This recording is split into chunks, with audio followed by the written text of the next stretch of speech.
للزمالك، والانطلاق عن طريق باسم مرسي، كره ممتازه خطيره،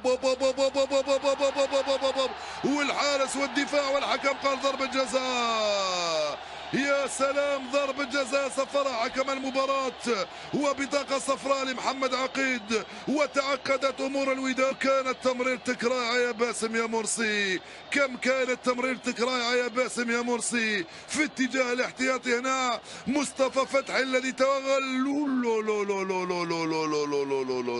كان ذكي مصطفى فتحي. اي نعم، اعتقد بانه لم يلمسه تماما، ولكن حكام المباريات في الكثير من الاحيان في لقطات مثل هذه يصفرون ضربة جزاء. لمس الكرة، اي نعم، لمسه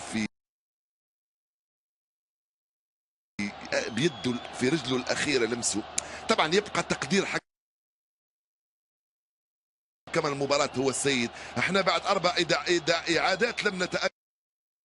صفرها ضربة الجزاء ستنفذ، وفرصة إضافة الهدف الرابع عن طريق مصطفى فتحي الذي تحصل على ضربة الجزاء. أم من سيتولى تنفيذ هذه الرمية؟ أم اللاعب رمزي خالد أم أحمد توفيق؟ المهم من نادي الزمالك هو الذي يستفيد من ضربة الجزاء بحثا عن هدف رابع قاتل في هذه المباراة، ونتيجة غير متوقعة تماما إذا تم تسجيل الرابع. وجول وجول وجول وجول، مصطفى فتحي يسجل الهدف الرابع للزمالك. يا سلام على الزمالك ويا سلام على الوداد.